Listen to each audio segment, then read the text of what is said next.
에베소 교회를 위한 사도 바울의 간절한 기도 이후에 사도 바울은 계속해서 그의 편지를 이어갑니다. 오늘 본문 1절 말씀인데요, 제가 읽어보겠습니다. 그는 허물과 죄로 죽었던 너희를 살리셨다. 사도 바울은 2장을 시작하자마자 에베소 교회 성도들에 대한 진단을 내립니다. 너희는 허물과 죄로 죽었었다.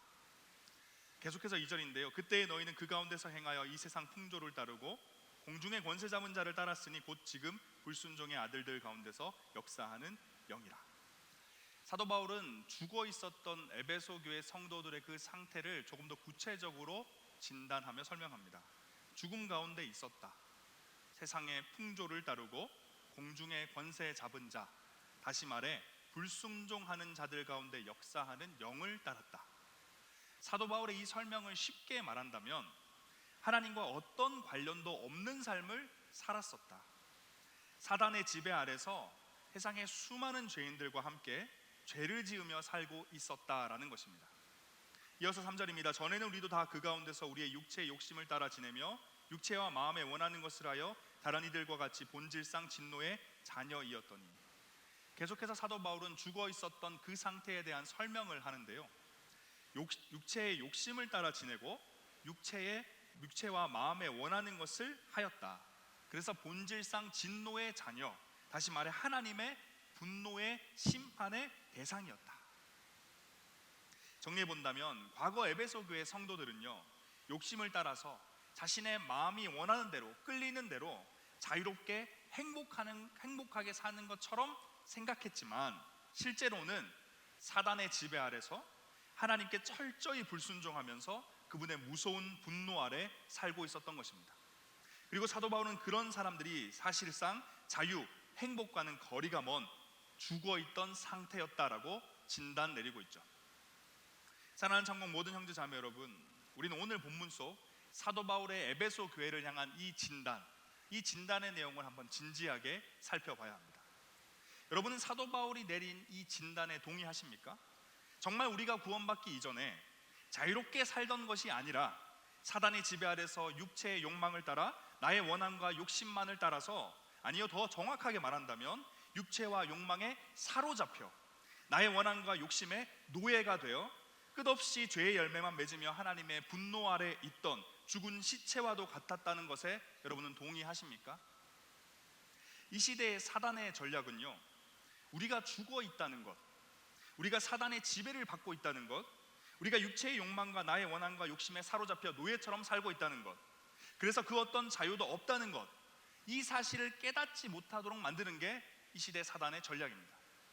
그렇게 오늘 우리는요, 본문 속 사도 바울의 이 진단, 구원받기 이전의 인간에 대한 이 진단을 통해서 이러한 사단의 전략을 파괴하고 이어지는 말씀을 통해서 우리가 받은 구원의 참된 가치를 발견하는 은혜가 있어야 됩니다. 오늘 그 시간이 이 은혜를 발견하는 시간 되길 간절히 소망합니다.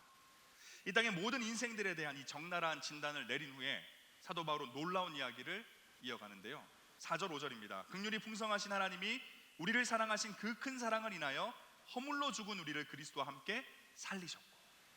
하나님은 긍휼이 풍성하시고 뿐만 아니라 우리를 향한 하나님의 사랑이 너무 커서 죽었던 우리를 하나님께서 살리셨다. 그러면서 사도 바울은 5절 마지막에 이렇게 덧붙이죠. 너희는 은혜로 구원받은 것이다. 은혜로, 다시 말해 값없이 주어진 큰 선물로서 구원을 받은 것이다 라고 덧붙입니다. 근데 더욱 놀라운 건요, 하나님의 그 긍휼과 우리를 향한 그 사랑이 거기서 멈추지 않았다는 거예요. 단순히 살리는 것에서 끝나지 않고요, 6절입니다. 또 함께 일으키사 그리스도 예수 안에서 함께 하늘에 앉히시니. 하나님께서는 죽어있던 자들을 살리신 것에서 멈추지 않으시고요, 일으키실 뿐만 아니라 하늘에 앉히기까지 하십니다. 이전에 살펴봤던 1절부터 3절에서 죽음 가운데 있던 자들의 상태가 어떠했습니까? 사단의 지배 아래서 하나님께 철저히 불순종하면서 그분의 무서운 진노 아래 있었던 노예와도 같은 삶이었습니다. 그런데 하나님의 긍휼과 크신 사랑으로 인해서 생명을 얻었을 뿐만 아니라 사단의 지배, 하나님의 분노에서 완전히 벗어나서 일으킴을 받아 하늘에, 다시 말해서 통치자의 자리에 앉게 된 것입니다. 창조 형제 자매 여러분, 이게 어떤 의미일까요? 내가 원하는 대로 내 욕심대로 사는 것이 진짜 자유인 줄 알았지만 실제로는 육체와 욕망에 사로잡혀서 사단의 지배 아래 끝없이 하나님께 불순종하며 그분의 진노 아래 있었지만, 이제는 참된 자유, 절대적인 그 자유 안에서 진정한 평안과 만족과 행복을 누릴 수 있는 삶, 나의 육체의 욕망과 나의 원함과 욕심이 아니라 가장 선하고 거룩하신 정말 올바른 하나님의 뜻을 이제는 나의 뜻 삼아서 지난 말씀과 연결해 본다면 그분의 지혜와 총명을 내 삶에 적용시키면서 생각과 마음과 육체를 다스릴 수 있게 되었다라는 겁니다. 이전에는 노예처럼 살았다는 거예요. 내 마음에 이끌려서 안 하고 싶은데, 잘못된 거 알면서도 나의 욕심에 이끌려서 그렇게 노예처럼 살던 삶에 이제는 완전히 벗어나서 하나님이 제시하시는 정말 선한 선 그 자체, 거룩 그 자체, 절대적인 의로운 삶을 우리가 선택하면서 우리의 마음을 다스리면서 살 수 있게 되었다라는 겁니다. 그리고 거기서 한 걸음 더 나아가서 하나님이 주시는 그 지혜와 총명을 활용해서 내 삶의 모든 영역, 나아가서는 세상 가운데서 하나님의 선한 영향력을 끼칠 수 있게 되었다라는 거예요. 그리고 지금까지 다룬 이 모든 내용, 하나님께서는 죽은 자를 살리심, 일으키심, 하늘에 앉히심, 이 모든 과정을 통해 하나님은 당신의 은혜가 얼마나 지극히 풍성한지를 오는 여러 세대에게 보여주길 원하신다라고 말씀하십니다.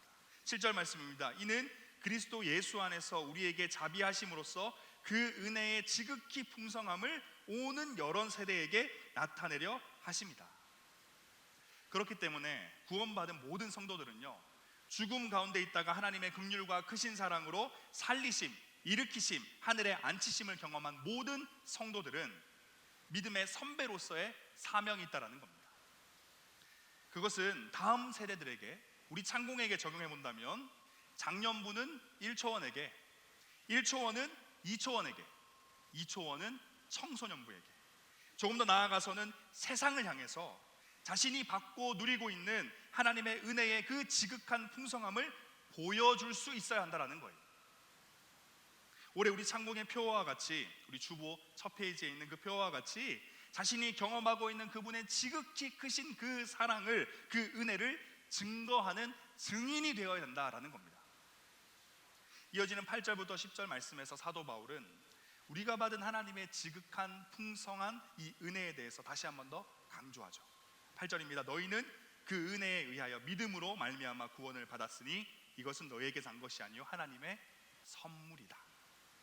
5절 뒷부분에서 너희가 은혜로 구원받은 것이라 설명했고, 8절에서도 다시 한 번 더 그 내용을 강조하는 것이죠. 은혜로 구원받았다, 너희에게서 난 것이 아니라 하나님의 선물이다. 다시 한 번 더 이렇게 강조하는 겁니다. 이어서 사도 바울은 은혜로 받은 것이기 때문에 감히 가치를 책정할 수 없던 그 선물을 하나님께 아무런 값도 치르지 않고 받은 선물이기 때문에 너희들은 자랑할 게 없다라고 단호히 말하죠. 9절입니다. 행위에서 난 것이 아니니 이는 누구든지 자랑하지 못하게 함이라. 바로 이어서 10절도 보겠습니다. 우리는 그가 만드신 바라 그리스도 예수 안에서 선한 일을 위하여 지으심을 받은 자니 이 일은 하나님이 전에 예비하사 우리로 그 가운데서 행하게 하려 하심이라. 구원받기 이전에는 우리가 사단의 지배를 받으면서 원하든 원하지 않든 끝없이 날마다 지속적으로 악한 일만 행했다면, 구원받은 이후에는 선한 일, 앞서 살펴봤던 자신이 받고 누리고 있는 하나님의 지극히 풍성한 은혜를 증거하는 것, 자랑하는 것, 이와 같은 선한 일을 행하는 것, 사도 바울은 바로 그것이 하나님이 오래전부터 계획하셨던 일이다라고 설명합니다. 여기까지가 오늘 본문의 내용인데요, 여러분, 사실 오늘 본문 2장 1절부터 10절의 말씀을 보면 성도가 구원받기 이전의 상태가 어떠했는지, 그리고 구원받은 이후는 또 어떤 상태인지를 설명하는 것이라고 생각됩니다. 다시 말해서 성도 한 사람의 구원의 과정에 대한 가르침이다라고 보이는 거죠. 물론 그것도 맞습니다. 그리고 그 내용도 굉장히 중요한 것이고요. 그런데 이 문맥을 살펴보면 그 안에 담아둔 사도 바울이 숨겨둔 더 큰 가르침 한 가지를 발견할 수 있는데요, 다시 1절을 한번 보겠습니다. 그는 허물과 죄로 죽었던 너희를 살리셨다. 이게 1절인데 원어를 살펴보면 한 단어가 숨겨져 있습니다. 1절의 시작은 원어상으로 보면 그는이 아니고 그리고입니다. 그리고 그는 허물과 죄로 죽었던 너희를 살리셨다. 그러면 1절 바로 앞에 있는 무언가와 연결되는 것이죠. 1장 마지막 절입니다. 제가 붙여서 같이 읽어보겠습니다. 1장 23절부터인데요. 교회는 그의 몸이니 만물 안에서 만물을 충만하게 하시는 이의 충만함이니라. 그리고 그는 허물과 죄로 죽었던 너희를 살리셨도다.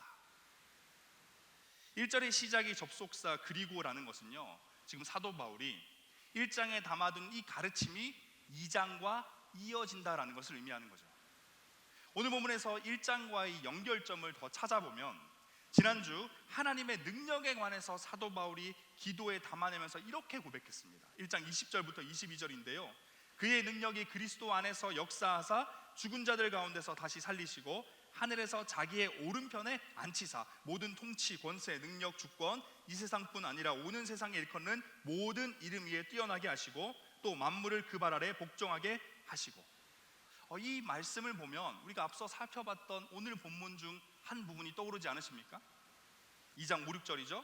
허물로 죽은 우리를 그리스도와 함께 살리셨고 또 함께 일으키사 그리스도 예수 안에서 함께 하늘에 앉히셨다. 이러한 연결점은요, 오늘 본문 이후에도 지속되는 2장 전체에서 계속 나타납니다. 그리고 사도 바울이 오늘 본문에 숨겨둔 이 가르침을 발견하기 위해서 한 가지 더 주목해야 될 게 있는데, 그것은 반복되고 있는 두 단어입니다. 그리스도와 함께, 그리스도 예수 안에서.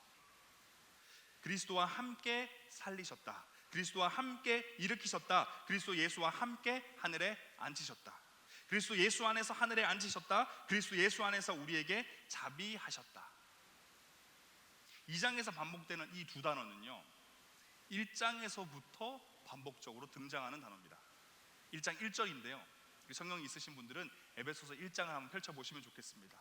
에베소서 1장 1절부터 한번 제가 쭉 찾아볼 텐데요, 1장 1절 그리스도 예수 안에 있는 신실한 자들에게, 3절 그리스도 안에서 하늘에 속한 모든 신령한 복을, 4절 그리스도 안에서 우리를 택하사, 7절 그리스도 안에서 그의 은혜의 풍성함을 따라, 9절 그리스도 안에서 때가 찬 경륜을 위하여, 10절 그리스도 안에서 통일되게 하려 하심이라, 12절 그리스도 안에서 전부터 바라던, 15절 주 예수 안에서, 20절 그리스도 안에서 역사하사.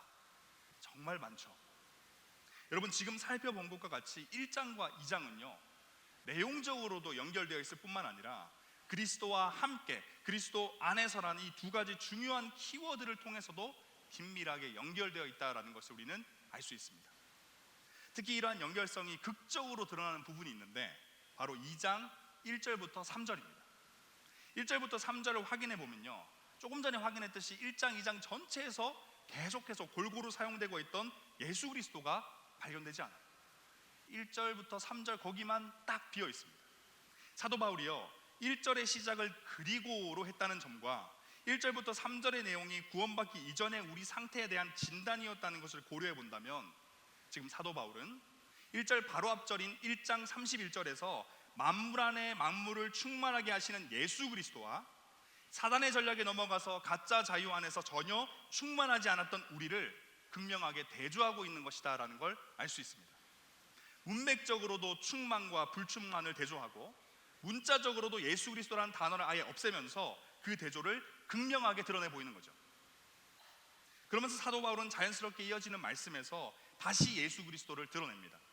전혀 충만하지 않던 우리가 그를 통해서 충만해졌음을 가르쳐 주는 겁니다. 정리해 본다면 앞서 확인했던 1장과 2장의 이러한 긴밀한 연결성은 오늘 본문이 성도 한 사람의 구원은 물론이고 그 구원의 가르침은 물론이고 그것을 넘어서 만물을 충만케 하시는 이의 충만이신 그 교회가 어떻게 시작되었는지를 보여주고 있음을 의미합니다. 조금 더 구체적으로 말한다면 성도인 우리가 예수 그리스도와 함께 예수 그리스도 안에서 어떻게 구원을 받고 또 어떻게 예수 그리스도를 머리로 하는 교회를 세워가는가, 바로 이것이 오늘 본문 에베소서 2장의 사도 바울의 가르침이다라는 것입니다. 그가 에베소서 2장의 깊은 곳에 담아둔 이러한 가르침을 기억하고 오늘 본문을 다시 보면요, 예수 그리스도라는 단어가 새롭게 보입니다. 모든 것을 충만하게 하시는 예수 그리스도, 그리고 그분이 없어 절대적 불충만 상태에 놓여 있던 우리, 예수 그리스도와 함께 십자가에 죽고 다시 살아난 우리, 예수 그리스도와 함께 일으키심을 받아 하늘에 앉은 우리, 예수 그리스도 안에서 우리에게 부어주신 바 그 자비를 자랑하는 우리, 그렇게 자랑할 것, 감사할 것은 오직 예수밖에 없는 우리. 이전에는 그저 성도 한 사람의 구원에 관해 이해하기 위한 분으로만 여겨졌지만, 이제는 나를 넘어 우리 믿음의 공동체인 교회를 이해하기 위한 핵심 키워드로서 예수 그리스도가 보이기 시작한다라는 겁니다. 사랑하는 창공 모든 형제 자매 여러분, 그렇게 저는 이 예수 그리스도가 우리 창공의 정체성이 되었으면 좋겠어요. 어떤 분들은 당연한 이야기를 굳이 하십니까? 라고 할지도 모르겠습니다. 근데 여러분, 정말 우리 창공에 예수 그리스도가 정체성이 맞습니까? 오늘 본문에서 사도 바울은 예수 그리스도 공동체의 중요한 특징 몇 가지를 설명하는데요, 앞서 말씀드린 것과 같이 1절부터 3절은 구원받기 이전의 우리에 대한 진단이었습니다. 사도 바울은 여기서 의도적으로 표현합니다. 죽었던 너희를 살리셨다. 그때의 너희는, 이게 어떤 의미입니까? 사단의 지배 아래 죽음 가운데 있던 자들, 다시 말해서 예수 그리스도가 없던 자들과 하나님의 다스림 아래에서 생명을 얻은 자들, 예수 그리스도와 함께하는 자들은 너희와 우리로 서로 구별된다라는 겁니다. 왜 그런가요? 성도는, 믿음의 공동체는 오직 예수 그리스도만 설명되고 이해되는 정의될 수밖에 없는 공동체인데, 예수 그리스도가 없으면 그들과 우리는 구별되어야 된다는 것이죠. 그래서 사도 바울은 예수 그리스도가 없었던 자들, 죽음 가운데 있던 자들을 설명할 때 1절부터 3절에서 너희라는 단어를 씁니다. 너희가 죽었다, 너희가 그러했다. 근데 바로 뒤이어지는 4절부터는 너희라는 단어가 사라지죠. 긍휼이 풍성하신 하나님이 그 큰 사랑으로 그들을 살리시니까, 그들에게 예수 그리스도를 허락해 주시고 나니까, 그래서 그들이 예수 안에 머물게 되니까 너희가 우리가 된 것입니다. 여러분, 이건 정말 놀라운 신비 아닙니까?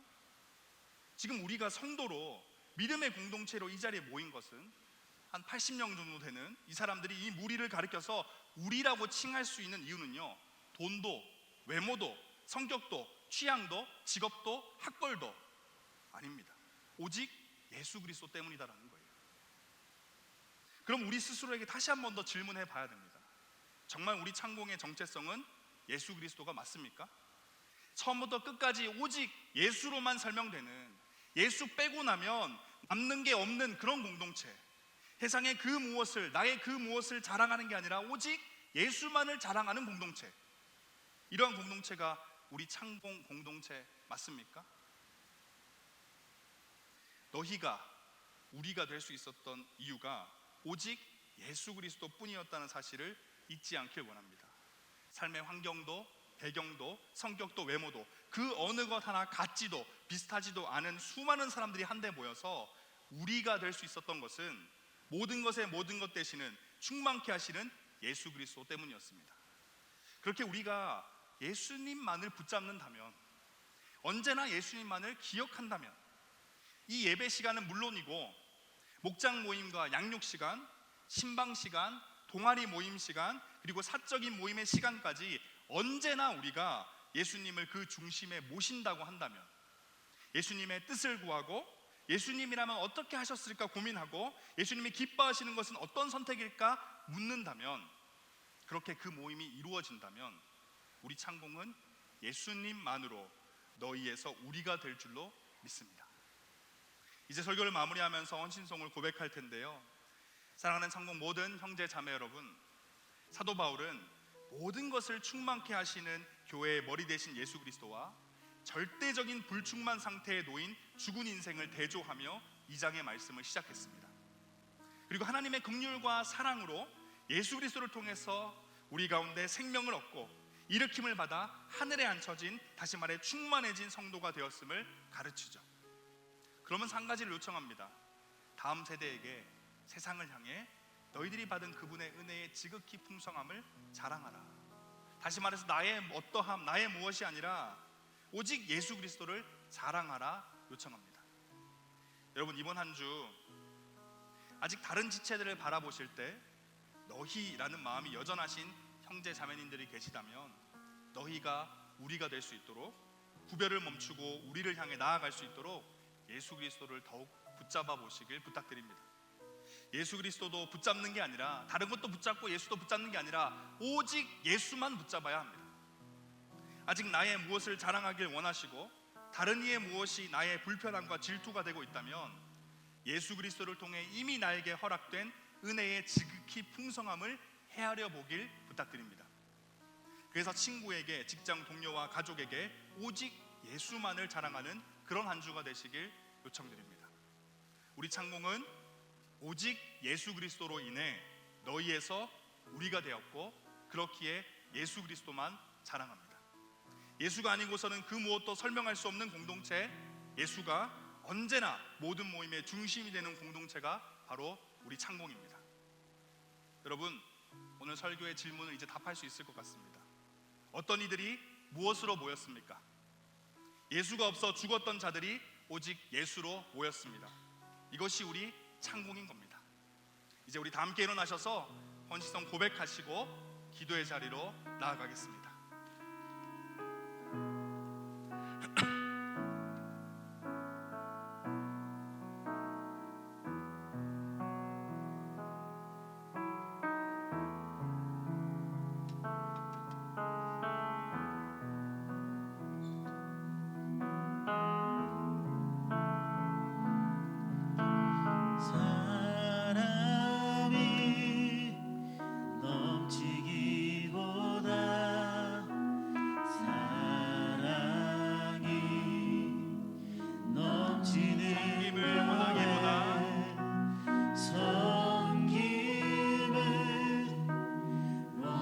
섬김의 기쁨을 알아가는 교회,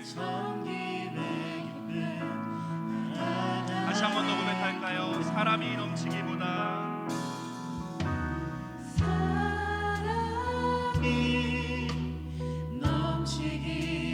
사랑이 넘치는 교회,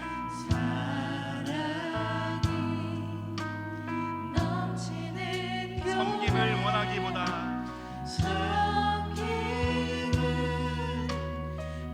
섬김의 기쁨 알아가는